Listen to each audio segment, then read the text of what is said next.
Hey guys, happy weekend. ನನಗೆ ಇವತ್ತು ರೊಟ್ಟಿ ತಿನ್ನಬೇಕು ಅನ್ನಿಸ್ತಾ ಇತ್ತು. ಬಟ್ ರೊಟ್ಟಿ ಮಾಡ್ಕೊಳ್ಳೋಕ್ಕೆ ತುಂಬ ಟೈಮ್ ಹಿಡಿಯುತ್ತೆ. ನನಗೆ ಮಾಡ್ಕೊಳ್ಳೋಕೆ ಬರುತ್ತೆ ಅಂದರೂ ಆಲ್ಸಿ ಗಾಯ್ಸ್. ನನಗೆ ಬೆಳಗ್ಗೆ ಅಷ್ಟು ಬೇಗ ಎದ್ಬಿಟ್ಟು ರೊಟ್ಟಿ ಮಾಡಿ ನಾನು ತಿಂದು ನನ್ನ ಹೊಟ್ಟೆ ಕೇಳಲ್ಲ. ನಾನು ತಲೆ ಸುತ್ತು ಬಂದುಬಿಡುತ್ತೆ ನನಗೆ ಜಾಸ್ತಿ ಹೊತ್ತು ಹಸಿವಲ್ಲಿದ್ದರೆ. ಅದಕ್ಕೆ ನಾನು ಏನಾದರೂ ಬೇಗ ಬೇಗ ಮಾಡ್ಕೊಂಡು ತಿಂದ್ಬಿಡ್ತೀನಿ. ಅದೇ ಬೇಕು ಇದೇ ಬೇಕು ಅಂತೆಲ್ಲ ಟೈಮ್ ಏನಿರುತ್ತೆ ಅದನ್ನು ಮಾಡಿಕೊಂಡು ತಿಂದು ನನ್ನ ಹೊಟ್ಟೆಗೆ ಖುಷಿ ಪಡಿಸ್ತೀನಿ. ನಾನು ಯಾವಾಗಲೂ ಹಾಗೆ ಊಟದ ವಿಷಯದಲ್ಲಿ ಮಾತ್ರ ನಾನು ಕಾಂಪ್ರಮೈಸೇ ಆಗೋಲ್ಲ. ನನಗೆ ಏನಂತಂದು ಹೇಳಿದರೆ ಹೊರಗಡೆದು ಅಷ್ಟೊಂದು ಇಷ್ಟ ಆಗೋಲ್ಲ. ನನಗೆ ಮನೇಲಿ ಮಾಡಿದ್ದೇ ತುಂಬ ಇಷ್ಟ. ಬಟ್ ಒಂದೊಂದು ಸರಿ ಏನಾಗುತ್ತೆ, ನಾವೇ ಮಾಡ್ಕೊಂಡು ಡೈಲಿ ತಿಂದು ತಿಂದು ತಿಂದು ಬೇಜಾರಾಗಿರುತ್ತಲ್ಲ, ಅದಕ್ಕೋಸ್ಕರ ಹೊರಗಡೆ ಹೋಗಿ ತಿಂತೀನಿ.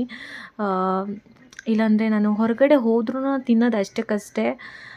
ನಂಗೆ ಇಷ್ಟ ಆಗೋಲ್ಲ. ನನಗೆ ನಾನೇ ಮಾಡ್ಕೊಂಡು ತಿನ್ನಬೇಕು ಯಾವಾಗಲೂ. ನಂಗೆ ಅದೇ ಇಷ್ಟ.